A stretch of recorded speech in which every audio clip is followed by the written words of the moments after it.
네, 우리 오늘 시간은 유전단원의 첫 번째 시간인데요. 자, 우리가 앞으로 공부하게 될 유전단원의 경우는 일상에서는 사용하지 않는 유전만의 용어를 사용하고 있어. 자, 그래서 우리가 오늘 시간은요, 유전 용어에 대해서만 출발해 보도록 할 거고요. 자, 미리 좀 말씀을 드리면 오늘 시간 내용은 시험에는 직접적으로 출제가 안 될 겁니다. 자, 그런데 우리가 앞으로 공부할 이 유전 단원의 기초가 되는 매우 중요한 시간이에요. 자, 그렇기 때문에 여러분들은 수업을 집중해서 들으셔야 되고요. 다음 시간에 수업을 들어올 때쯤에는 유전 용어를 모두 다 기억해 오셔야 됩니다. 자, 그런데 부담을 안 가져도 되는 게 너희들이 수업만 제대로 들어주잖아. 아마도 80%는 저절로 기억이 되실 겁니다. 자, 그럼 우리가 유전 용어를 들어가기 앞서서요. 유전이라는 것이 무엇인지부터 생각해 보도록 할게요. 자, 여러분들은 어릴 때부터 이런 말 많이 들으셨을 거예요. 너는 어떻게 그렇게 예쁘게 생겼니? 또는요, 너는 어떻게 그렇게 잘생겼니? 그런데 선생님은 어릴 때는 그런 얘기를 단 한 번도 못 들어봤어. 그나마 들어본 거는 너는 어떻게 그렇게 똑똑하니? 라는 얘기를 들어봤습니다. 자, 그럴 때마다 여러분들은 뭐 여러 가지 대답을 하겠지만 대부분 우리는 이런 표현을 많이 하죠. 유전이에요. 자, 이때 말하는 유전이요. 우리가 지금부터 공부하게 될 유전입니다. 자, 그럼 도대체 유전이에요 라고 대답했을 때 유전이라는 건 뭐야? 엄마 아빠가 물려줘서 그래요. 바꿔 말하면 엄마 아빠 닮은 거예요. 이런 의미잖아요. 결국 유전이라는 건 부모를 닮는 현상인데 우리가 요거를 교과서적인 표현으로 바꿔보도록 할게. 결국 우리가 부모를 닮았다라고 했는데 부모의 무엇을 닮는 거야? 예쁘고 잘생긴 걸 닮는 거죠. 부모의 형태를 닮는 겁니다. 거기다가 부모가 똑똑하니까 나도 똑똑한 거 아닐까? 자, 그렇기 때문에 부모의 성질을 닮게 되는 거죠. 그래서 우리는 부모의 형태와 성질을 닮은 것이다. 부모의 형질을 닮는 거, 요거를 유전이라고 얘기를 할 거야. 바꿔 말해서요. 유전이라는 것은 부모의 형태와 성질, 부모의 형질이 자손에게 전달되는 현상이구나 라는 거 기억하시면서요. 자, 그럼 우리가 형태와 성질, 형질에 대해서 조금 더 들어가 보도록 할게요. 선생님은 똑똑한 형질 외에도 너희들이 선생님을 봤을 때 느끼는 것들 있지? 이것이 전부 다 선생님의 형태와 성질이 될 거야.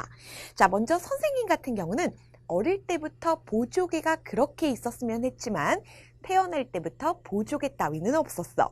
자, 요거 유전입니다. 또 한 가지요. 선생님 눈 같은 경우는 외꺼풀도 아니고 쌍꺼풀도 아닌 속쌍꺼풀입니다. 몇 가지 더 소개해 보도록 할게요. 선생님 귓볼 같은 경우는요. 이렇게 부처님 귀처럼 떨어진 귓볼이야. 그리고 또 한 가지요. 엄지손가락. 너네 젖혀지는 사람들 많잖아. 선생님은 절대로 젖혀지지가 않아. 자, 이것들이 전부 다 부모로부터 물려받은 것들이거든요. 그래서 우리가 이러한 형질을 뭐라 그러냐면 부모로부터 자손에게 전달된 형질입니다. 유전이 된 형질입니다. 라고 해서 유전 형질이라고 불러줘요. 자, 그런데 선생님이 가지고 있는 형질 중에서 유전이 아닌 것들도 있거든요. 오늘 시간 또 고백을 좀 해야 되겠네. 선생님 같은 경우는 자세히 보면 알겠지만 어깨의 높이도 다르고요. 팔 길이도, 팔 굵기도 짝짝이입니다. 사실상 왼팔보다 오른팔이 더 길고요. 근육도 좀 많이 발달돼 있고요. 어깨도 더 높게 올라가 있거든. 자, 이거요. 우리 부모님이 태어날 때부터 현정이 너는 팔이 짝짝이가 되라 라고 낳아주신 걸까? 아니야.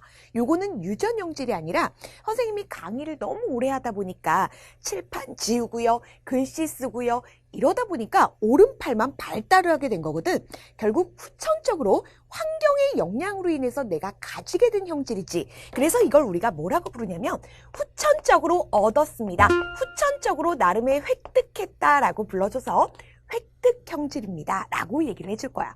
자, 결국 형질에는요. 부모로부터 물려받은 유전 형질도 있고 후천적으로 얻어진 획득 형질도 있다.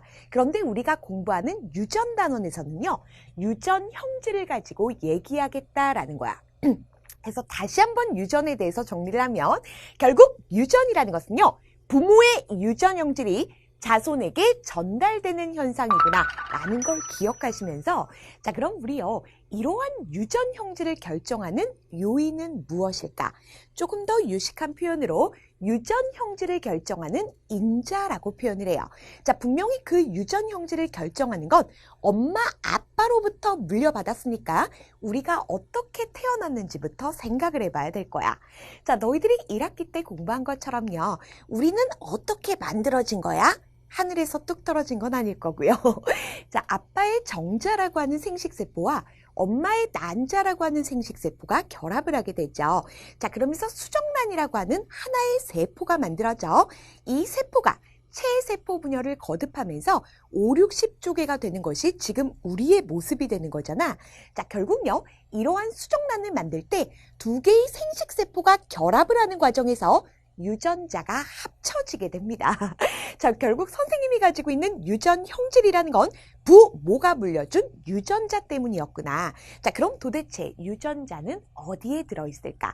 자, 그래서 선생님이요. 우리 몸에 있는 세포 하나를 꺼냈습니다. 자, 그리고 이 세포의 중심에는 생명활동을 하는 핵이 존재하고요. 핵 속에는 염색사라는 게 있다라고 1학기 때 배웠어. 자, 그런데 세포 분열을 하게 될 때는요. 실과 같은 염색체가 응축을 하면서 막대 모양의 염색체가 만들어지고요. 염색사가 되었건 염색체가 되었건 이들은요. 동글동글한 단백질과 유전물질인 DNA로 구성되어 있다라고 했어. 자, 그런데 이 유전물질 DNA 같은 경우는요. 유전 정보를 가지고 있거든. 한마디로 너 속쌍꺼풀 대라, 너 보조개 없어져라, 너 코 낮아져라 이런 정보들이 들어있는 기본 단위가 있단 말이야. 이러한 기본 단위를요. 우리는 유전자라고 부르게 되는 거고 이 유전자로 인해서 우리의 유전 형질이 결정이 되었던 거죠. 그래서 다시 한번 단계를 좀 정리를 하면요. 세포 속에 염색체가 있고 이 염색체는 유전물질 DNA로 이루어져 있는데 이 DNA 각 부분에는 유전자가 있더라. 결국 바꿔 말하면요. 염색체 속에 유전자가 있다라고도 표현이 가능한 겁니다. 선생님이 지금 염색체 속에 유전자가 있다라는 표현을 썼는데 중요합니다. 우리 앞으로 계속 만나시게 될 거예요. 자, 그러면 사실상 우리에게 유전자는 정말로 다양하죠. 선생님이 아까 얘기한 것처럼 쌍꺼풀에 대한 유전자도 있을 거고요. 코 높이에 대한 거, 뭐 키에 대한 거, 귓볼에 대한 거 다양한 것들이 있을 거야. 이런 유전자가요. 약 3만여 종이 됩니다. 자, 그런데 이런 것들을 한글로 다 표기를 하는 거야. 현정이는 속쌍꺼풀에다가 엄지손가락을 안 젖혀진 너무도 보기가 불편하겠죠. 자, 그렇기 때문에 우리는 유전자를 기호로 나타내기로 약속을 했고요. 이때 기호는 알파벳을 사용하고 있어요. 그래서 보통 과학에서 배우는 것들은 기호로 나타낼 때 알파벳을 쓰는 경우가 상당히 많습니다. 자, 선생님이 대표적인 두 가지 형질을 좀 보여드리도록 할게요. 가장 먼저 키에 관한 형질을 만나볼 거고요. 그리고 두 번째는 혀말기에 관한 형질을 만나보도록 할 거야. 자, 우리가 키다라고 한다면 사실 사람 같은 경우는 다양한 키들이 있지만 우리가 앞으로 완두콩을 가지고 유전 공부를 할 거거든. 이때는요. 키가 딱 두 개밖에 없어. 키 큰 완두와 키 작은 완두밖에 없거든. 그래서 완두를 가지고 얘기한다라고 생각하셔도 될 것 같아요. 자, 먼저 키가 큽니다. 우리가 키 큰 걸 영어로 뭐라 그래? 톨이라고 하잖아. 그래서 우리는요. 톨에서 앞자를 따서 라지 T로 적어주도록 할 거예요. 그리고 키가 작은 것도 있을 거란 말이야. 근데 키가 작은 건 우리가 숏이라고 안 할 거고 어떻게 할 거냐면 구분이 잘 가도록 그냥 스몰 t라고 적어주도록 할 겁니다. 자, 이런 식으로 어떤 형질을 결정하는 키가 크건 키가 작건 간에 알파벳으로 나타내는구나. 그리고 서로 반대되는 형질이죠. 이렇게 대비되는 형질의 경우는 하나를 대문자로 썼다면 나머지는 소문자로 나타내는구나. 요 정도만 아시면 되고요. 라지 T, 스몰 t는 안 외우셔도 돼요. 어차피 공부하다 보면 저절로 기억될 거고 대부분의 학교의 경우는 문제에서 주어지게 될 거예요. 자, 그럼 우리가 완두의 키를 가지고 얘기를 좀 해봤으니까 자, 이번에는 사람의 혀말기라는 형질을 한번 보도록 할게. 자, 여러분들 중에서도요. 혀가 이렇게 U자로 말리는 친구들이 있을 거고요. 아예 안 말리는 친구들이 있을 거야. 선생님의 경우는 말리거든요. 근데 지금 촬영해 주시고 계시는 피디님 같은 경우는 안 말리신다고 선생님 보고 신기하다고 하더라고요. 자, 근데 이게 말리고 안 말리고 해서 좋고 나쁜 게 아닙니다. 그냥 유전 형질이에요. 자, 만약에 우리가 U자 형태로 혀가 이렇게 말린다. 이럴 때는요, 라지 U를 쓸 겁니다. 자, 그런데 불가능한 경우가 있어요. 자, 이런 경우에는 스몰 U를 쓸 건데, 자, 얼마 전에 있잖아. 아주 독특한 논문이 하나가 발표가 됐거든요. 여러분들 교과서에서는 아직까지 혀말기가 유전 형질이라고 해서 가능하면 라지 U, 불가능하면 스몰 U로 나타내고 있는데 어떤 과학자가 계속해서 사람들을 데리고 실험을 한 거야. 자, 이렇게 해서 봤더니 결국 혀말기 있잖아. U자로 말리는 게 안 말리던 사람도 노력에 의해서 말릴 수 있다는 논문이 발표됐더라고. 자, 그래서 언젠가는 교과서가 바뀌지 않을까 싶지만 아직까지는 이렇게 배우고 있으니까 이렇게 진행하도록 할게요.